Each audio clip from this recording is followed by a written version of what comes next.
ഇന്ന് തന്നെ ഡൗൺലോഡ് ചെയ്യൂ. കാണൂ നിങ്ങളുടെ ഫേവറേറ്റ് ഷോസ്. ഇവള് നമുക്ക് കൂടി സമാധാനം തരില്ലടാ. നീ വാ, നമുക്ക് അപ്പുറത്തെ മുറിയിൽ പോയിരിക്കാം. നടക്ക്.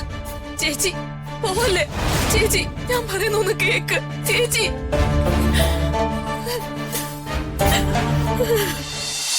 നിങ്ങളുടെ പ്ലാനും പദ്ധതികളും ഒന്നും നടക്കാൻ പോകുന്നില്ലെന്ന്. ദൈവം പ്രതാപേട്ടന്റെ കൂടെയാ.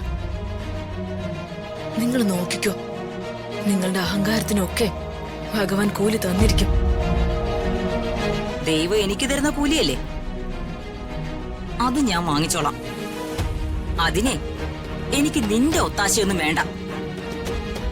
അംബികയ്ക്ക് നീ ഉദ്ദേശിച്ചതിനേക്കാളും വിൽപ്പവർ ഉണ്ടടി. പ്രതാപൻ തോൽക്കാൻ ഞാൻ പ്രാർത്ഥിച്ചു എന്നുള്ളത് ശരിയാ.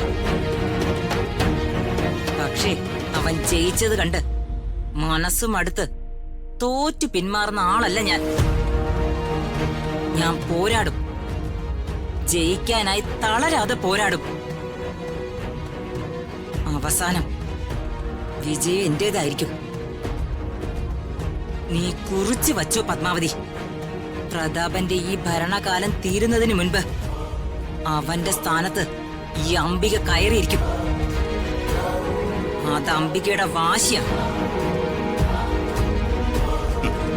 എന്റെ അമ്മയ്ക്കും കൂടി അവകാശപ്പെട്ട സ്വത്തുക്കളും സ്ഥാനമാനങ്ങളുമാ നിങ്ങളും ഭർത്താവും കൂടി അനുഭവിക്കുന്നത്. ഈ അമ്മയും അമ്മയുടെ മോനും അതൊക്കെ തിരിച്ചു പിടിച്ചിരിക്കും. പിന്നെ നിങ്ങളുടെ ഭർത്താവിന്റെ സ്ഥാനം ആ കൊട്ടാരം പോലത്തെ വീടിന്റെ ഏതെങ്കിലും ഒരു മൂലയ്ക്കായിരിക്കും. ദീപക്കെ, നീ ഈ തലമുറയിൽ വളരുന്നൊരു ചെറുപ്പക്കാരനാ. കാലം മാറിയത് നിന്റെ അമ്മയ്ക്ക് പറഞ്ഞു കൊടുക്കാതെ നീ നിന്റെ അമ്മയെപ്പോലെ ഇങ്ങനെ ഇരുട്ട് തേടുന്ന തപ്പിയാല് ഒരു പ്രയോജനം ഉണ്ടാകാൻ പോകുന്നില്ല. അത് നീ ആദ്യം മനസ്സിലാക്ക്. നിങ്ങളാണ് എന്നെ സന്മാർഗം പഠിപ്പിക്കാൻ. ദീപക്കെ,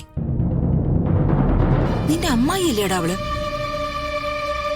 അമ്മായി ഉപദേശിക്കുമ്പോ ഇങ്ങനെ മര്യാദ ഇല്ലാതാണ് അമ്മായിക്ക് മറുപടി കൊടുക്കേണ്ടത്. ദേ, ഇങ്ങനെ കഴുത്തിനെ പിടിച്ചുകൊണ്ട് വേണം ഇവക്ക് മറുപടി കൊടുക്കാൻ.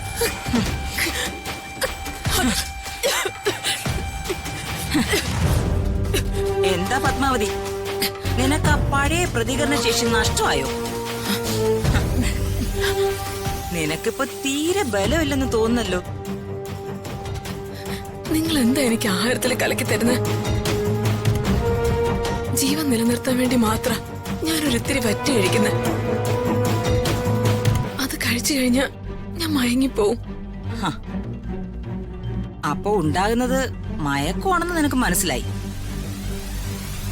എടി, നിനക്ക് തരുന്നതേ മരുന്ന് തന്നെയാ. നീ ചുറ്റും നടക്കുന്നത് ഒന്നും അറിയാതെ ഉറങ്ങാൻ. അങ്ങനെ ഉറങ്ങി ഉറങ്ങി ഉറങ്ങി നിനക്കേ എന്നേക്കുമായി ഉറങ്ങാം. മനസ്സിലായില്ലേ? ഈ കെട്ടിടം ഞങ്ങൾ അമ്മായിയുടെ പേരിൽ വാങ്ങിച്ചു.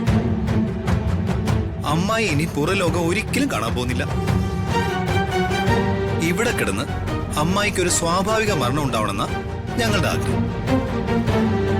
വർഷങ്ങളായി ഭർത്താവിനെയും മകളെയും പിരിഞ്ഞു ജീവിക്കുന്ന പത്മാവതി മാനസിക പിരിമുറുക്കം കൊണ്ടും വിഷാദ രോഗം കൊണ്ടും മരിച്ചു.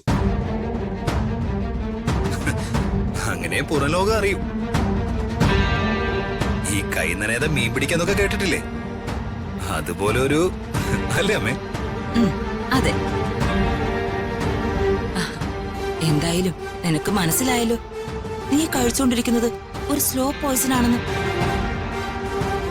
അതുകൊണ്ടേ നിനക്കത് കഴിക്കാം, കഴിക്കാതിരിക്കാം.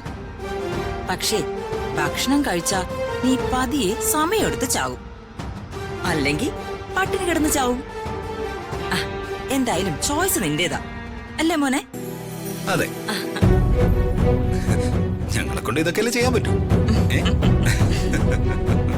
എന്തിനാ നിങ്ങൾ എന്നെ ഇങ്ങനെ ഉപദ്രവിക്കുന്നത്? നിങ്ങൾക്ക് എന്നെ ഒന്ന് വെറുതെ വിട്ടൂടെ? എവിടെയെങ്കിലും ദൂരെ പോയി ദൂരെ നിന്ന് എന്റെ മകളെ കണ്ട് ഞാൻ ജീവിച്ചോളാം. അവളുടെ പേരിലും എന്റെ പേരിലുള്ള സ്വത്തുക്കള് ഞാൻ നിങ്ങൾക്ക് എന്നെ എഴുതി തന്നേക്കാം. അമ്മേ, അമ്മായി പറഞ്ഞതിനെ കുറിച്ച് അമ്മയുടെ അഭിപ്രായം എന്താ? എടാ, ഇവളെ കുടിച്ച വെള്ളത്തിൽ വിശ്വസിക്കാൻ കൊള്ളില്ലടാ. ഒരിക്കൽ എന്നോടേ ഈ നാട്ടിലേക്ക് ഇനി തിരിച്ചു വരില്ല എന്ന് പറഞ്ഞിട്ട് പോയവളാ ഇവള്. എന്നിട്ട് ഇവള് തിരിച്ചു വന്നില്ലേ? ഹ, ഇവള് എത്ര ദൂരെ പോയിരുന്നാലും ഇവളുടെ ഭർത്താവിനെയും മോളെയും കാണാതെ ഇരിപ്പുറക്കില്ല. ഇവളുടെ വാക്കിലൊന്നും നീ മയങ്ങല്ലേ മോനെ. ഇല്ല ചേച്ചി, ഞാൻ പറയുന്നത് സത്യോ. എന്നെ പോകാൻ അനുവദിച്ച ചേച്ചി പറഞ്ഞ എന്ത് ഞാൻ അനുസരിക്കാം. ആണോ? ആ, സത്യം. ശരി, എനിക്ക് നിന്നെ വിട്ടയക്കുന്നതിനെ കുറിച്ച് ആലോചിക്കാനേ ഒരല്പ സമയം കൂടി വേണം. ആഹാ, ഇപ്പോഴേ എനിക്കും എന്റെ മോനും അതിലും പ്രധാനപ്പെട്ട ഒരു ജോലിയുണ്ട്. നിന്റെ മകളെ വിവാഹം കഴിക്കാനേ ഒരു ചെറുപ്പക്കാരൻ അവതരിച്ചിട്ടുണ്ട്. ഹ, ഗുണഗണങ്ങളുടെ കാര്യത്തിലേ രാജുവിന്റെ ഗുരുവായിട്ട് വരൂ ആ ചെക്കൻ. പേര് റോഹൻ.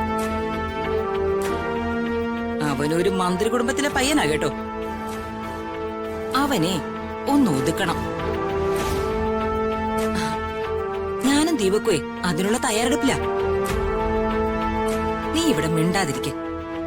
അവന്റെ പിറന്നാൾ ആഘോഷം എങ്ങനെ കൊളമാക്കണോന്ന് ഞങ്ങളൊന്ന് ആലോചിക്കട്ടെ. ചേച്ചി പ്ലീസ്, ഞാൻ പറയുന്ന ഒന്ന് കേക്ക്. ശ്ശേ, ഇത് വലിയ തൊന്തരവായല്ലോ. ഇവള് നമുക്കൂടി സമാധാനം തരില്ലടാ. നീ വാ, നമുക്ക് അപ്പുറത്തെ മുറിയിൽ പോയിരിക്കാം. നടക്ക്.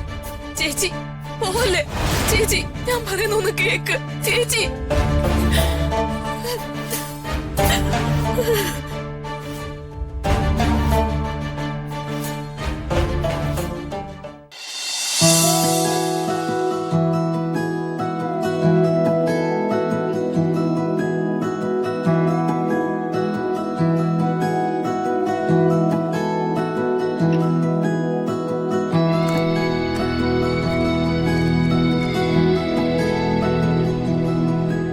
അമ്മേ, നല്ല ക്യാരറ്റ് 1 കിലോ കൂടി വാങ്ങിക്കായിരുന്നു. മേടിക്കാലോ, എന്ത് വേണേലും മേടിക്കാം. കാരണം ക്യാഷ് കൊടുക്കുന്ന നീയല്ലേ. തുണിയൊക്കെ ഉണങ്ങിയ രാധമ്മേ. ജയ, ഈ മഴ സമയത്ത് ഡ്രസ്സ് കഴുകി ഉണക്കി എടുക്കാന്നുള്ളത് കുറച്ച് പാടുള്ള പണി തന്നെയാ. ആദ്യമേ ഞാനും പറയാൻ വന്നേ, ഈ മഴയത്തെ മരങ്ങളൊക്കെ ഇവിടെ നിൽക്കുന്നുണ്ടാ ഈ തുണികളൊക്കെ പെട്ടെന്ന് ഉണങ്ങാതെ. കാരണം മഴ നിന്നാലും മരത്തിൽ നിന്ന് തുള്ളികൾ ഇങ്ങനെ വീണോണ്ടേയിരിക്കും. ഇതെല്ലാം നീ പറഞ്ഞിട്ട് വേണമല്ലോ ഞാൻ അറിയാൻ. അല്ല പ്രിയെ, നമുക്ക് ഈ മരങ്ങളൊക്കെ വെട്ടി വിറ്റ് കഴിഞ്ഞാലേ കുറേ കാശ് കിട്ടും. തുണി ഉണക്കുകയും ചെയ്യാം, ഇത്രയും കഷ്ടപ്പാടുണ്ടാവൂല. എങ്ങനെയുണ്ട് എന്റെ ഐഡിയ? സൂപ്പർ. നമുക്ക് ചെയ്താലോ രാധമ്മേ? ജയ, എന്തു പറഞ്ഞാലും വിൽക്കാന്നല്ലാതെ വേറെ ഒരു വാക്ക് നിന്റെ വായിന്ന് വരില്ലേ.